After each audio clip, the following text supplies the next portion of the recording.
What happens in a trade war? Sometimes all it can take is one single tariff to start a trade war. When a government imposes a new tariff, other countries sometimes tend to raise their tariffs in retaliation. That can lead to further tariffs, which can lead to further tariffs, and well, you get the idea. But let's just talk about one tariff, the chicken tariff. In the 1960s, the Europeans were being inundated with cheap American chickens. Demand for that cheaper chicken skyrocketed, and so Europe, in order to protect their chicken farms, placed a tariff on the American chickens. One thing is certain, though. Trade wars bring unintended consequences. So it all started with the Europeans' humble chicken tariff, but then the Americans responded with their tariffs on dexedrine, brandy, and some trucks and cargo vans.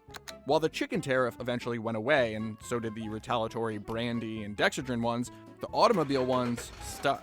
They remain to this day, and they're credited with the rise of American car manufacturers' dominance of the truck industry. But some critics say that tariff-supported dominance has sheltered and protected American companies who haven't been forced to innovate. So what started with chicken ends up inadvertently affecting automobile engineering 5 decades later. Another trade war reality? Loopholes.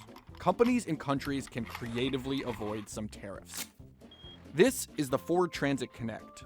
Now, Ford is an American company, but this van is made in Turkey, so it would be subject to the cargo van tariff. But, at least until a few years ago, Ford figured out that if they imported these vans with seats in the back, they could just call them passenger vans and pay a much smaller tariff. Once they made it stateside, they'd strip out the back seat, take out the window, and sell it as a cargo van, and pay no chicken tax. U.S. Customs has since cracked down on Ford's van shenanigans. But with every new tariff comes opportunities to get around them. So what happens in a trade war? Just give it like 50 years.